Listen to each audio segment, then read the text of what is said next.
Que Dieu vous bénisse au nom puissant de notre Seigneur, notre Sauveur Jésus-Christ. Bienvenue à votre 15e leçon. Nous sommes toujours sur le même thème. Comment parler en de nouvelles langues avec des grands résultats. Comment parler en de nouvelles langues avec des grands résultats. Comment pratiquer le parler en langue et obtenir les grands résultats que ceux qui nous ont précédés ont obtenus. Dans notre 4e leçon, nous avons vu un principe très important à ce sujet qui est 1 Pierre 4, verset 10. 1 Pierre 4, verset 10. Comme de bons dispensateurs des diverses grâces de Dieu, que chacun de vous mette au service des autres le don qu'il a reçu. Comme de bons dispensateurs des diverses grâces de Dieu, que chacun de vous mette au service des autres le don qu'il a reçu. C'est ce verset, bien-aimé, qui a été le socle de notre 14e enseignement. À travers ce verset, Dieu nous a dit que nous sommes des dispensateurs des diverses grâces de Dieu. Dispensateur veut dire distributeur. Nous sommes des distributeurs des diverses grâces de Dieu. Donc, nous sommes comme des espèces de camions-citernes. Vous voyez, le camion-citerne, il a une grosse citerne qu'il porte sur le dos. Et dans la citerne-là, il peut transporter divers types de carburant.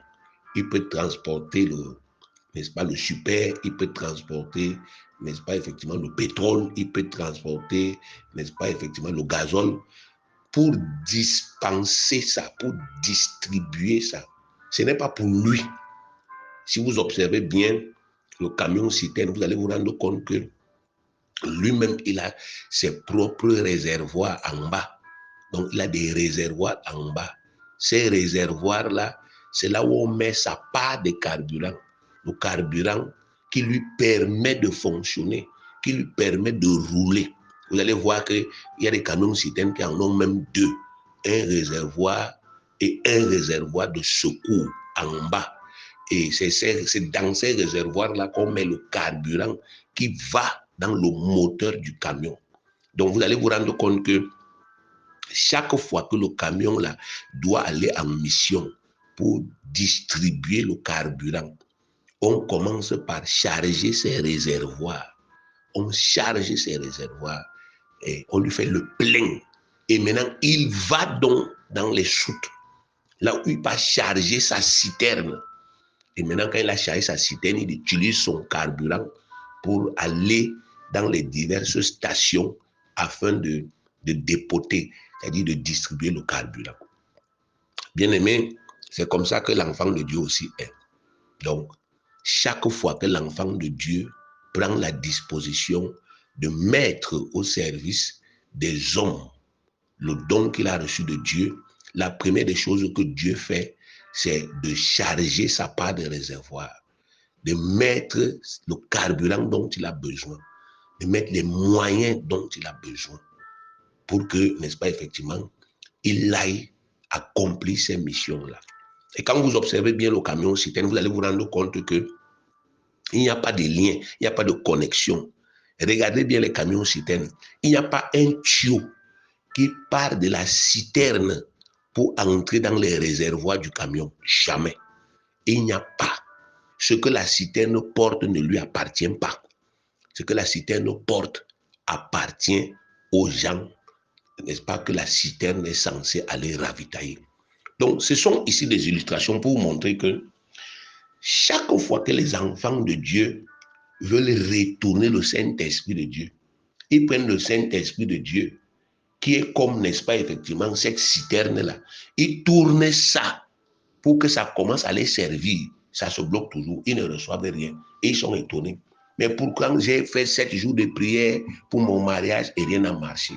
Pourtant, j'ai fait 7 jours de jeûne, j'ai parlé en langue pour mes finances et rien n'a marché. Parce que ce n'est pas comme ça que ça marche. Ce n'est pas comme ça que ça marche. Les bénédictions que vous devez recevoir vous viennent de Dieu. C'est Matthieu chapitre 6, verset 33 dit, cherchez premièrement le royaume de Dieu et sa juste façon de vivre. Et toutes ces choses vous seront données par-dessus.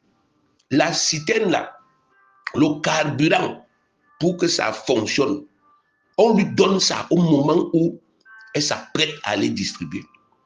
Donc, ce n'est pas possible que la citerne puise le carburant directement, le camion citerne puise le carburant directement dans sa citerne. Ce n'est pas possible. Ce n'est pas possible. Il n'y a pas de tuyau, c'est fermé. Et dès qu'on a fini, bien aimé, de charger la citerne, on scelle l'entrée de telle sorte que ce n'est que quand ça va arriver à destination qu'on va encore déceler pour que ça aille servir les gens pour qui on a fait le chargement. Donc vous devez comprendre, bien aimé, ces illustrations-là, parce que c'est exactement comme ça que le Seigneur a fait fonctionner les choses. Ça veut dire quoi? Nous, en tant qu'enfants de Dieu, selon 1 Pierre 4, 10, nous sommes des dispensateurs des diverses grâces de Dieu. Donc, grâce au Saint-Esprit que nous portons en nous, nous avons des grâces terribles. Des grâces. Le mot grâce ici veut dire faveur divine imméritée. Nous portons en nous des faveurs terribles que les hommes ne méritent pas. Des faveurs que personne n'a méritées, mais que le Christ Jésus a rachetées par le sacrifice de sa vie. Nous portons ces diverses grâces-là sur le plan de la santé, sur le plan du pardon même des péchés que vous entendez là. Nous portons cette grâce en nous. Nous portons la guérison des malades, quel que soit le type de maladie. Il nous faut seulement un peu de courage. Nous portons, n'est-ce pas, effectivement, les clés de la vie. Jésus a dit à l'apôtre Pierre, je te donne les clés du royaume. Donc nous avons les clés du royaume. On peut ouvrir les portes du royaume aux autres gens qui veulent entrer. Nous portons les diverses bénédictions dont les gens ont besoin pour être épanouis sur la terre. Nous portons cette miséricorde-là, on a ça en nous. Mais c'est pour aller dispenser, c'est pour aller distribuer, c'est pour aller donner. Donc, l'Esprit, bien-aimé, opère quand nous sommes dans cette posture-là. L'Esprit n'opère pas quand on veut l'apprivoiser, on veut le prendre et on l'utilise comme notre esprit de marabout. Il ne peut plus marcher, bien-aimé. C'est pourquoi il y a trop de stress dans le christianisme aujourd'hui. Parce que les dispensateurs se comportent comme des récipiendaires. Celui qui est censé dispenser, il se met à se comporter comme le bénéficiaire ou le récipiendaire, alors que ce n'est pas le cas. Le dispensateur doit se mettre dans la posture du dispensateur. C'est-à-dire d'abord sur le plan psychologique, il doit renouveler son intelligence et ne plus se voir comme il se voyait avant. Regardez par exemple dans 2 Corinthiens, prenons 2 Corinthiens chapitre 5. Nous allons lire à partir du verset 15. Lisons à partir du verset 14 jusqu'au verset 16. Il est écrit 2 Corinthiens chapitre 5 verset 14. Car l'amour de Christ nous presse. L'amour de Christ nous presse. L'amour que Christ nous a manifesté, ça exige une réponse. Ça nous presse intérieurement. Parce que nous estimons que un seul est mort pour tous. Tous dont sont morts. Il n'y a pas le mot si. Il n'y a pas de supposition. Il est mort. C'est un fait. Parce que nous estimons que nous jugeons que un seul étant mort pour tous, tous dont sont morts. Verset 15. Et qu'il est mort pour tous, afin que ceux qui vivent ne vivent plus pour eux-mêmes, mais pour celui qui est mort et ressuscité pour eux. Ceux qui vivent, les rachetés, ne vivent plus pour eux-mêmes, mais pour celui qui est mort et ressuscité pour eux. C'est clair. Ça, c'est le vrai christianisme, bien-aimé. Et ce n'est pas pour les hypocrites et les menteurs. Ce n'est pas pour les faibles et les paresseux. C'est pour les hommes. Ça, c'est le christianisme. Vous ne devez plus vivre pour vous-même. Et tous les jours, vous êtes sûr, n'est-ce pas, effectivement, devant le trône du Seigneur. Oh Seigneur, donne-moi l'argent. Oh Seigneur, donne-moi ceci. Oh Seigneur, donne-moi cela. Il dit, ça, c'est la posture des récipiendaires, des gens qui attendent, n'est-ce pas, d'être bénis par vous. Vous devez changer. Vous devez vivre pour celui qui est mort et ressuscité pour vous, vous prenez sa place. Pourquoi? Verset 16. Ainsi, dès maintenant, nous ne connaissons personne selon la chair. Et si nous avons connu Christ selon la chair, maintenant nous ne le connaissons plus de cette manière. Verset 17. Si quelqu'un est en Christ, il est une nouvelle création, pas créature, création. Les choses anciennes sont passées, voici toutes choses sont devenues nouvelles. Mais vous êtes une nouvelle création, comportez-vous comme une nouvelle création. Et vous allez voir que le Saint-Esprit agit de façon aisée, bien-aimé. Comportez-vous comme ça. Verset 19, il est écrit, non, au verset 18, et tout cela vient de Dieu qui nous a réconciliés avec lui par Christ et qui nous a donné le ministère de la réconciliation. Voilà l'évangile. Voilà l'évangile. Ce n'est pas venez vous rassembler, on va vous donner les visas. Ça, ce n'est pas l'évangile, c'est la contrefaçon. C'est la contrefaçon, c'est la sorcellerie même. C'est même la magie, la dénaturation des choses de Dieu, où on dit au peuple de Dieu, on dit à des nés de nouveau, on dit à quelqu'un qui est une nouvelle création, on dit à quelqu'un qui a une citerne en lui, remplie de diverses sortes de grâces, on lui dit, viens t'asseoir, on va, n'est-ce pas, effectivement te bénir, viens acheter le sel, viens acheter l'huile, viens acheter le caillou, viens acheter l'huile de faveur, viens, n'est-ce pas, jeûner 3 jours à l'église pour que ton miracle arrive, alors que lui-même, il a la source du miracle en lui. C'est la dénaturation, c'est l'abrutissement. C'est-à-dire, on prend des gens qui sont délivrés, sauvés, transformés, métamorphosés spirituellement, on les ramène au statut d'esclaves. Ils ne peuvent pas évoluer. Ils ne peuvent pas. On ramène des gens, n'est-ce pas, qui sont dépositaires de la bénédiction de Dieu. On les ramène à la posture de nécessité. Ils commencent encore à se comporter comme des vauriens, comme des gens qui manquent de tout, alors que la Bible dit qu'ils ont déjà tout. Dans Actes des Apôtres, chapitre 3, que nous avons lu, vous avez vu au verset 6, l'apôtre Pierre dit, je n'ai ni or ni argent, mais ce que j'ai, je te le donne. Et il a donné la santé à cet homme. Pourtant, il vous dit, il n'avait ni or, il n'avait ni argent. Donc, ça suppose qu'à un moment, un dispensateur des diverses grâces de Dieu peut, n'est-ce pas, effectivement, vivre des situations difficiles sur le plan financier et matériel, mais ce n'est pas une malédiction. Pierre n'a pas commencé à dire ici que je ne sais pas si je suis vraiment maudit parce que j'ai vraiment cru en Jésus, je me suis vraiment dévoué, mais je ne comprends pas pourquoi jusqu'à présent je n'ai pas l'argent. Non, il a compris que c'est une situation, n'est-ce pas, de la vie. C'est une situation de la vie provoquée par l'adversaire dans le but de le frustrer. Et il a transcendé ça. Et il a continué d'avancer. Donc aujourd'hui, si je n'ai ni or ni argent, mais ça ne change rien au fait que je suis dispensateur, dépositaire de la guérison. Prends. Il a donné avec aisance. Le Saint-Esprit a coulé dans la vie de Pierre parce que Pierre a renouvelé son intelligence.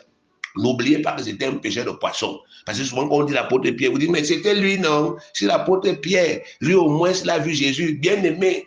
Ce n'est pas parce qu'il a vu Jésus. Il y a des gens qui ont vu Jésus qui n'ont jamais cru. C'est parce qu'il a renouvelé son intelligence. Il a cru en ce que Jésus est venu lui dire. Il était un pêcheur de poissons. Jésus lui a dit, je ferai de toi un pêcheur d'hommes. Il a cru. Il a pris le temps de réformer sa pensée, de renouveler son intelligence, de méditer ce qu'on lui disait pour dire, mais est-ce que c'est faux? Pourquoi est-ce que le Fils de Dieu descend du ciel, il arrive chez moi, il me trouve dans ma barque, il me dit que c'est toi? Ça suppose que, n'est-ce pas, effectivement, dans les annales de Dieu, dans le ciel, je suis autre chose que ce que je suis dans la société. La société m'a déjà caricaturisé. On m'a dit que, bon, moi, je ne suis que ça.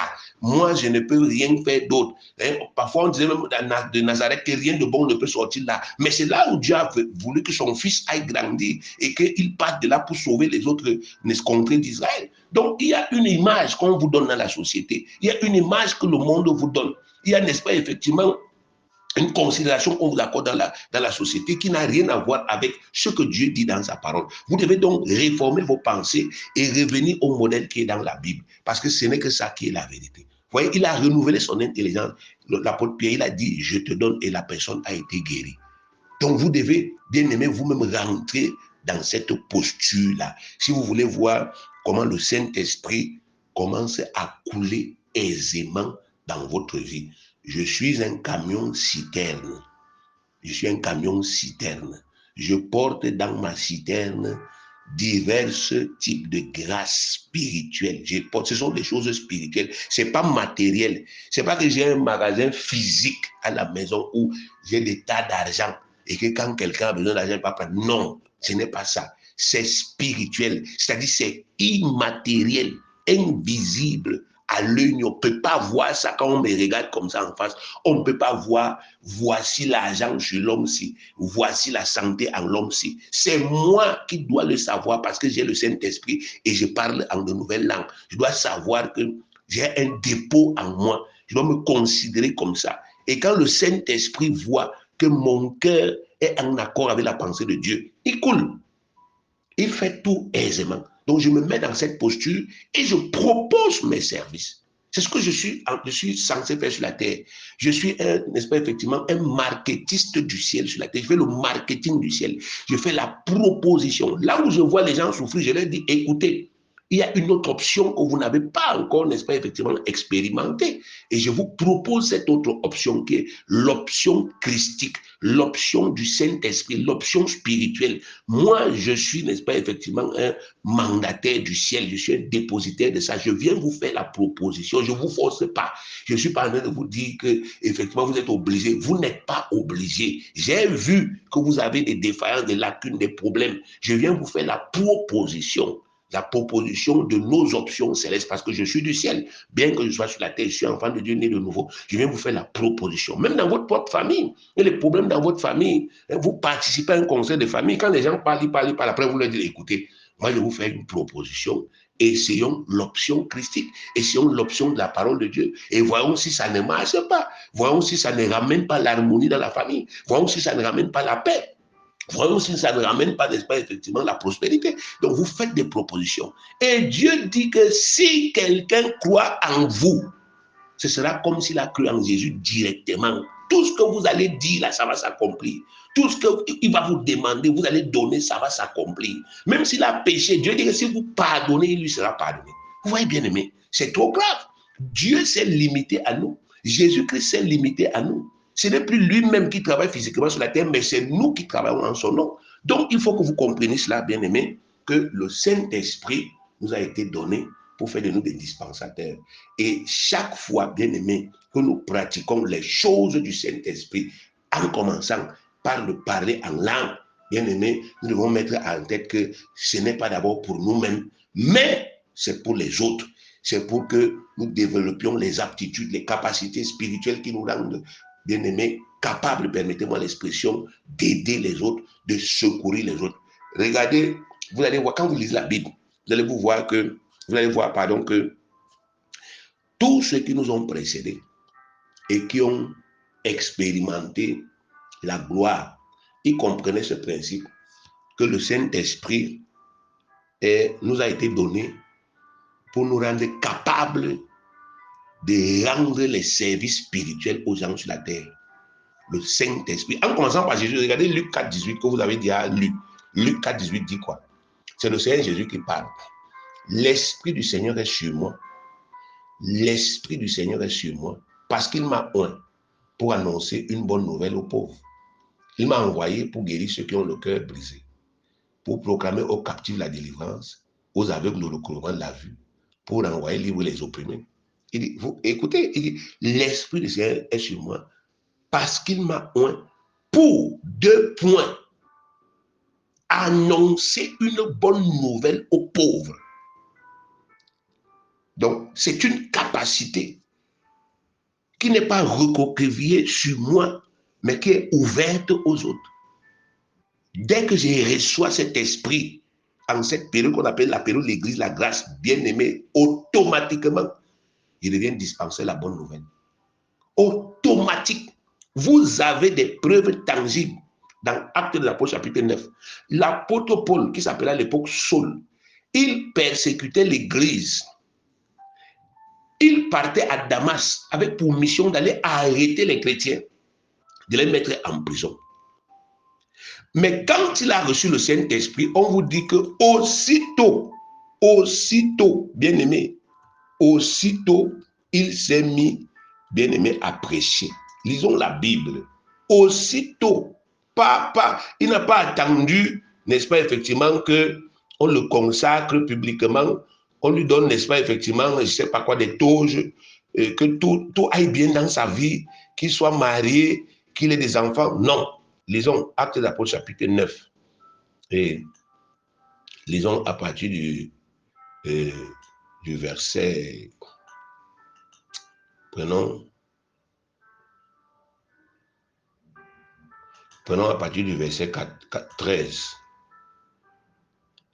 Ananias répondit, Seigneur, j'ai appris de plusieurs personnes tous les maux que cet homme a fait à tes saints dans Jérusalem.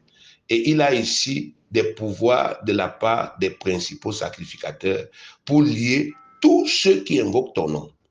Il s'agit ici d'un disciple qu'on appelait Ananias. Il était à Damas en Syrie. Pas le Ananias qui a trompé les gens à Jérusalem là. Non. L'autre, ça c'est un autre Ananias qui était un fidèle serviteur du Seigneur Jésus. Donc le Seigneur Jésus lui a apparu pour lui dire que va imposer les mains à Saul pour qu'il reçoive le Saint-Esprit. Et lui, Ananias, il avait donc peur. Il dit que moi j'ai appris qu'il a le pouvoir de nous arrêter. Bon, lisons le verset 15. Mais le Seigneur lui dit, va, car cet homme est un instrument. Il a un quoi? Un instrument que j'ai choisi pour porter mon nom devant les nations, devant les rois et devant les fils d'Israël. Et je lui montrerai tout ce qu'il doit souffrir pour mon nom. Je lui montrerai toutes les maisons qu'il doit avoir. C'est ça? Non, tout ce qu'il doit souffrir pour moi. Parce qu'il est un instrument. Cet appel est lié à la souffrance. Vous voyez pourquoi ces grands hommes-là ne passaient pas le temps à pleurnicher à cause de la souffrance. Comme aujourd'hui, parce qu'il y a cet évangile, n'est-ce pas, de prospérité tout azimut qui est venu, n'est-ce pas, effectivement, gâter le christianisme aujourd'hui. De telle sorte que quand un enfant de Dieu n'est pas marié, il n'a pas de maison, il n'a pas de travail, il n'a pas de source de revenus, il estime qu'il est maudit et qu'il ne peut pas prêcher. Les gens se marient. Et comme ils se marient là, et qu'ils ne voient pas que les milliards entrent dans leur foyer, ils commencent, n'est-ce pas, effectivement, à gréver, à maudire le foyer, à renoncer à leurs engagements, ainsi de suite. Parce que leur tête a été pourrie par les évangiles qu'on prêche dans les réseaux sociaux, les évangiles de prospérité. On associe la prospérité qui est dans la Bible, n'est-ce pas, bien-être financier, matériel, alors que ça n'a rien à voir. Voici le Seigneur Jésus qui dit que l'appel qu'il nous adresse, nous, fait de nous des instruments. Nous sommes des instruments entre ses mains, mais nous sommes résistants. Comment est-ce que quelqu'un a un instrument entre ses mains, l'instrument lui dit non? Il va utiliser ça comment? Vous avez la machette, vous voulez débrousser, et la machette vous dit je ne coupe pas. Vous faites alors comment? Vous ne pouvez pas travailler. Donc vous voyez, et les instruments que le Seigneur a choisi dit ici, votre vie est liée à la souffrance, pour le nom du Seigneur. Continuons la lecture, verset 17. Ananias, donc quand il a été rassuré, sortit. Et lorsqu'il fut arrivé dans la maison, il imposa les mains à Saul en disant, Saul, mon frère, le Seigneur Jésus, qui t'est apparu sur le chemin par lequel tu venais, m'a envoyé pour que tu recouvres la vue et que tu sois rempli du Saint-Esprit. Au même instant, il tomba de ses yeux comme des écailles. Écoutez, hein, comme des écailles. Il recouvra la vue. Il se leva. Il fut baptisé. Verset 19. Après qu'il eut pris de la nourriture, les forces lui revinrent. Saul resta quelques jours avec les disciples qui étaient à Damas. Verset 20. Et aussitôt, il prêcha dans les synagogues que Jésus est le Fils de Dieu.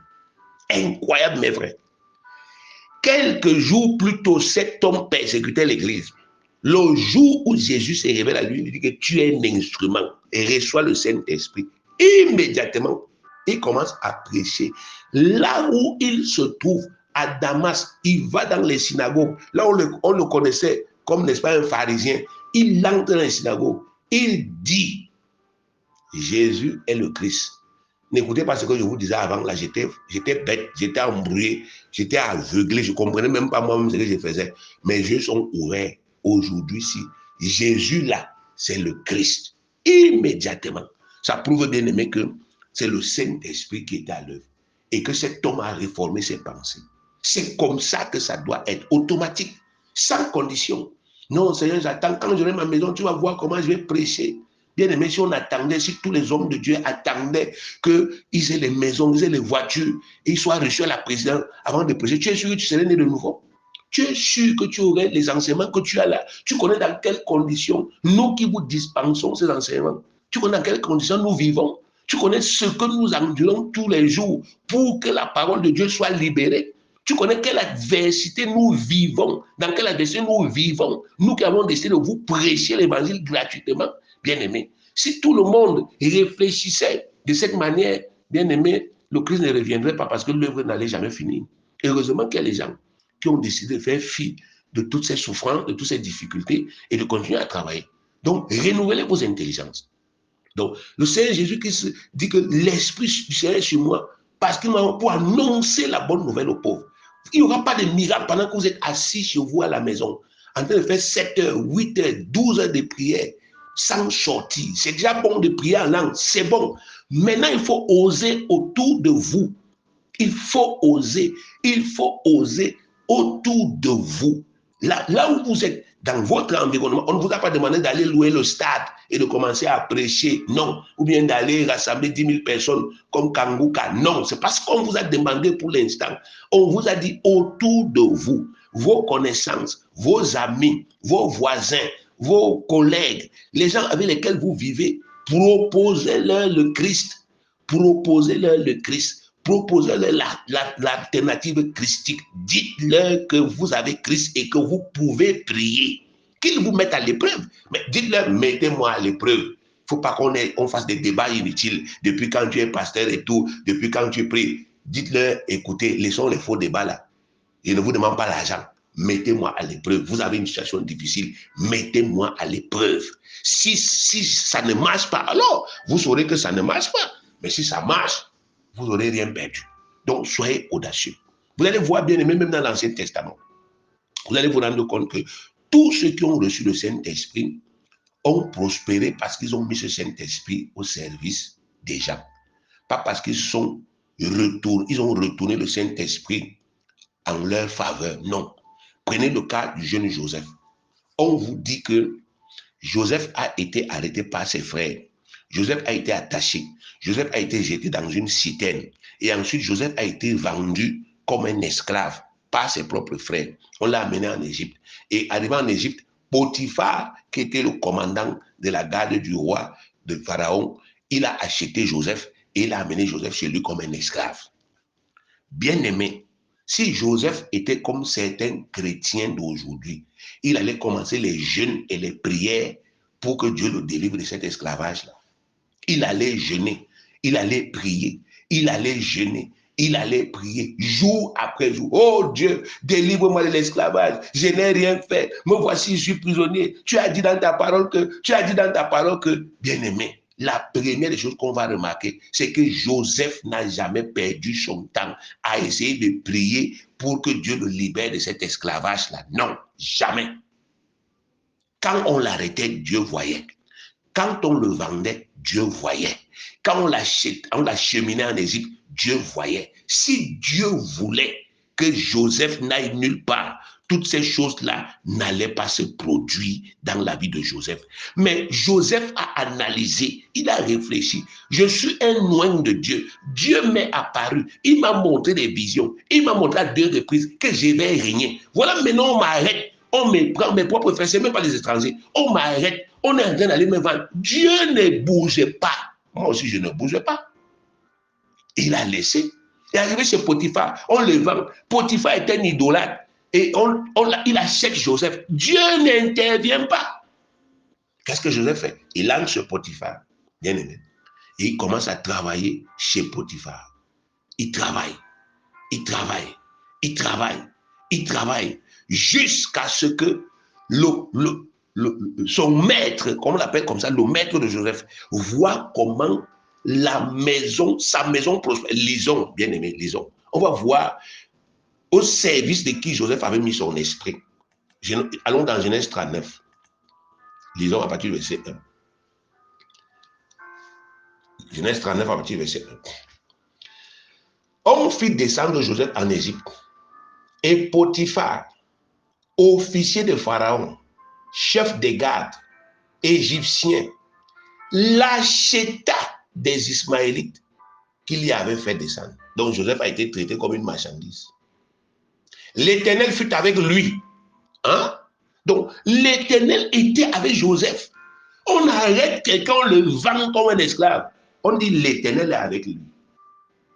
Mais pourquoi vous aujourd'hui, vous pensez que le même Éternel là, il n'est pas avec vous parce que vous êtes endetté? Mais qu'est-ce qui vous passe par la tête? Pourquoi, qu'est-ce qui vous arrive? Pourquoi vous arrivez à penser, à vous imaginer que l'Éternel qui vous a fait naître de nouveau afin que vous deveniez des serviteurs de son Fils Jésus-Christ sur la terre. Il n'est pas avec vous parce que vous n'avez pas de maison, parce que vous n'avez pas de terrain. Mais cette idée vous vient de qui? Est-ce que ça vient de la Bible? Voici la Bible que je lis ici. On dit, on a vendu Joseph, on l'a acheté comme la marchandise. Mais on dit, l'Éternel fut avec lui et la prospérité l'accompagna. Il habitait dans la maison de son maître, l'Égyptien. Il était esclave, un esclave qui fait prospérer son maître. Son maître vit, c'est le verbe voir, que l'Éternel était avec lui et que l'Éternel faisait prospérer entre ses mains tout ce qu'il entreprenait. C'est un enseignement. La bénédiction de Joseph était spirituelle. Elle n'était pas physique ou matérielle. Sinon, le simple fait d'être un esclave devait l'empêcher de pouvoir faire prospérer quelqu'un. Mais on vous dit ici que son maître a vu que l'Éternel faisait prospérer entre ses mains tout ce qu'il entreprenait. Joseph trouva grâce aux yeux de son maître qui l'emploie à son service, l'établit sur sa maison et lui confia tout ce qu'il possédait. Dès que Potiphar lui établit sur sa maison et sur tout ce qu'il possédait, l'Éternel bénit la maison de l'Égyptien, à cause de Joseph, et la bénédiction de l'Éternel fut sur tout ce qui lui appartenait, soit dans la maison, soit au champ. Et verset 6, il abandonna aux mains de Joseph tout ce qui lui appartenait. Il n'avait avec lui d'autre soin que de prendre sa nourriture. Bien aimé, vous entendez ça? Il est un esclave, mais un esclave qu'on nomme, on établit administrateur d'une maison, parce qu'on a vu que ce gars fait prospérer tout ce qu'il touche. Bien aimé, Joseph ne travaillait pas pour lui, il travaillait pour son maître. Son maître ne lui a jamais payé 5 francs de salaire pour ce travail, jamais. Je dis jamais. Je dis au grand jamais. Au contraire, quand on l'a accusé faussement, son maître n'a usé d'aucune miséricorde. Envers lui, on l'a jeté en prison. Mais en prison là-bas, bien aimé, il a encore été établi administrateur de la prison parce que le régisseur de la prison a vu avec ses yeux que l'homme, si il arrange tout, quand tu le mets quelque part, tout ce qui était gâté, ça commence à s'arranger. Bien aimé, voilà comment est-ce que le Saint-Esprit doit être utilisé. Jusqu'à ce que le nom de Joseph, jusqu'à ce tout ce temps-là, il était tout pauvre. Hein, parce qu'il n'a rien volé à Potiphar. Quand on l'a arrêté, on l'a mis en prison, il est parti 105 francs. Mais le nom de Joseph commençait déjà à circuler. Il y a un gars là-bas, il est comme ça, jusqu'à ce qu'il a bien aimé interpréter les rêves. Étant en prison, il a interprété les rêves que les officiers du Pharaon avaient eu, bien aimé. Il a travaillé en prison. C'est en prison que Joseph a manifesté la puissance du Saint-Esprit qui lui a permis de régner. Étant en prison, c'est en prison que Joseph a déployé l'esprit et il a eu les connexions qui lui ont permis de partir, de se retrouver au palais. Et lorsque Pharaon a vu Joseph, regardez ce que Pharaon a dit. Genèse, prenez Genèse, allons Genèse chapitre 41, verset 38. Il est écrit, et Pharaon dit à ses serviteurs, trouverions-nous un homme comme celui-ci, ayant en lui l'Esprit de Dieu? Et Pharaon dit à Joseph, puisque Dieu t'a fait connaître ces choses, il n'y a personne qui soit aussi intelligent, aussi sage que toi. Je t'établis sur ma maison et tout mon peuple obéira à tes ordres. Le trône seul m'élèvera au-dessus de toi. Vous voyez ça, bien aimé?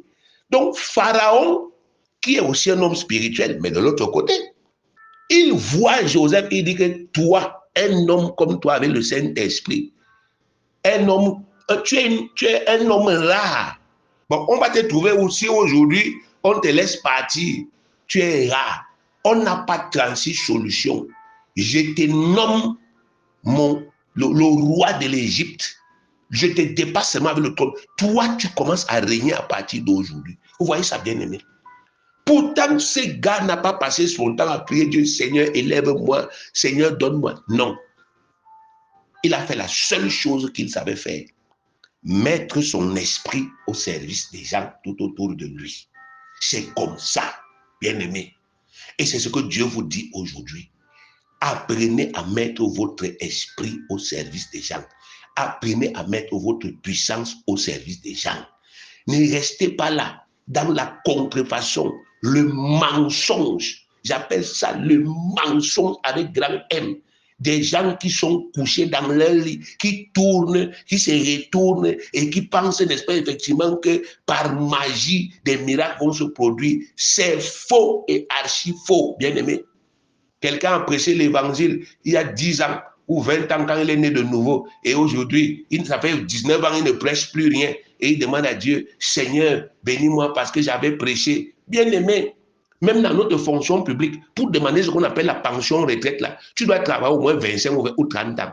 Donc, il y a des gens qui n'ont même pas encore travaillé 6 mois. Ils demandent déjà à Dieu qu'on leur verse des pensions, qu'on leur verse des rappels. Ce n'est pas possible, bien aimé. Il faut travailler jusqu'à ce que vous ayez engrangé suffisamment de bénédictions. Et le Seigneur, qui est le juste rémunérateur de ses serviteurs, il va vous donner vos terrains, il va vous donner vos maisons, il va vous donner vos voyages. Il est fidèle, il est juste. Et aujourd'hui, si, bien aimé, c'est l'évangile que nous devons prêcher aux serviteurs de Dieu, au peuple de Dieu, aux enfants de Dieu. On doit vous ramener dans cet évangile de vérité. Dieu est le Dieu de justice. Arrêtez de vous imaginer que Dieu, qui est le créateur du ciel et la terre, soit un Dieu injuste qui puisse faire en sorte que quelqu'un se sacrifie pour lui et lui, il abandonne cette personne. Ne l'insultez pas. Si vous ne pouvez pas lui faire confiance, vous n'êtes pas digne. On ne marche pas avec Dieu si on ne lui fait pas confiance. Vous n'avez pas confiance, vous n'êtes pas digne. Alors réformez vos pensées, bien-aimés. Et comprenez que la seule clé aujourd'hui, c'est de croire et de mettre cet esprit au service des autres aujourd'hui. Regardez dans Acte 19, nous allons achever par là. Acte des Apôtres, chapitre 19. Prenez Acte des Apôtres, chapitre 19, vous allez voir. Vous avez déjà lu ce texte, mais nous allons achever avec ça aujourd'hui. Vous allez voir. Lisons à partir du verset 1. On dit, pendant qu'Apollos était à Corinthe, Paul, après avoir parcouru les hautes provinces de l'Asie, arriva à Éphèse. Ayant rencontré quelques disciples, il leur dit, avez-vous reçu le Saint-Esprit quand vous avez cru? Il lui répondit, nous n'avons pas même entendu dire qu'il y a un Saint-Esprit. Il dit, de quel baptême avez-vous donc été baptisé? Il répondit, du baptême de Jean. Alors Paul dit, Jean a baptisé du baptême de repentance, disant au peuple de croire en celui qui venait après lui, c'est-à-dire en Jésus. Sur ces paroles, il fut baptisé au nom du Seigneur Jésus-Christ. Donc pour être baptisé au nom du Seigneur Jésus-Christ, vous devez croire en la parole là. Dès qu'on vous prêche ça, vous croyez, vous êtes baptisé. Lorsque Paul leur eut imposé les mains, le Saint-Esprit vint sur eux et ils parlaient en langue et prophétisaient. Ils étaient en tout environ 12 hommes. Alors, donc, voici l'apôtre Paul qui arrive à Éphèse. Il rencontre des gens qui vont à l'église, mais ils ne sont pas baptisés du Saint-Esprit. Il leur prêche la parole. Les gens reçoivent le Saint-Esprit, se mettent à parler en langue. Ça ne s'arrête pas là. Continuons. Allons au verset 8. Ensuite, Paul entra dans la synagogue où il parla librement pendant 3 mois. Il discourut sur les choses qui concernent le royaume de Dieu, s'efforçant de persuader ceux qui l'écoutaient. Mais comme quelques-uns restaient endurcis et incrédules, décriant devant la multitude la voix du Seigneur, il se retira d'eux, sépara les disciples et les enseignants chaque jour dans l'école d'un nommé Tyrannus. Cela dura 2 ans, de sorte que tous ceux qui habitaient l'Asie, juifs et grecs, entendirent la parole du Seigneur. Et Dieu faisait des miracles extraordinaires par les mains de Paul, au point qu'on appliquait sur les malades des linges ou des mouchoirs qui avaient touché son corps, et les maladies les quittaient et les esprits malins sortaient. Vous entendez ça? L'apôtre Paul va dans la synagogue, le lieu de réunion des Juifs. Jésus ne l'a pas envoyé là-bas, mais il partait toujours là-bas par sentiment. Il arrive là-bas, il rencontre l'opposition. Tout le monde se met à le décrire. Quitte-nous là avec ton histoire, nous on croit en Moïse. Alors l'apôtre Paul fait quelque chose. Il sépare les disciples avec les gens qui sont les indisciplinés. Il prend les 12 personnes qui parlaient en langue, qu'il avait écoutées là. Il les amène quelque part dans l'école de Tyrannus. Il les enseigne, il les enseigne, il les enseigne. Bien le monde dit, en 2 ans, ces gens-là et Paul ont évangélisé tout un sous-continent. Sans voiture, sans téléphone, sans radio, mais avec la puissance du Saint-Esprit. Les malades guérissaient, les miracles extraordinaires s'opéraient. De telle sorte qu'on vous dit que Paul prêche comme ça. Il prend un mouchoir, il essuie sa face, il jette quelqu'un, ramasse, il met sur lui. La maladie, le cancer du sein disparaît. Le cancer de l'utérus disparaît. Bien-aimé, de son corps. Les hernies disparaissent de son corps. Seulement en touchant le mouchoir, là, bien-aimé. L'évangile s'est répandu. Pourquoi? Parce que ces gens n'étaient pas recroquevillés sur eux-mêmes. Donc, à partir d'aujourd'hui, bien-aimés, comprenez cette grande clé. Le Saint-Esprit vous a été donné pour faire de vous des dispensateurs des diverses grâces de Dieu. Ne vous recroquevillez plus pour vous-même. Ah, je n'ai pas encore ceci. Ah, je ne suis pas encore cela. Par conséquent, je ne peux pas me lâcher. Je ne peux pas m'engager. Je ne peux pas bosser. Non. Renouvelez vos intelligences. Croyez en ce que Dieu a fait de vous et commencez, bien aimé, à pratiquer le parler en langue dans cet esprit-là. Quand vous prenez du temps pour parler en langue, mettez dans vos cœurs, papa, je parle en langue comme ça pour que tu charges mes batteries comme on charge souvent les réservoirs du camion citerne, afin que quand je sors là, que quand je parle à quelqu'un, il naisse de nouveau. Quand j'impose les mains aux malades, ils guérissent. Quand je chasse un démon, il part et les gens soient libérés. Vous allez voir comment des miracles vont commencer à vous suivre aisément. Parce que vous serez rentré dans la posture des dispensateurs des diverses grâces de Dieu et Dieu va vous bénir au temps convenable. Que Dieu vous bénisse.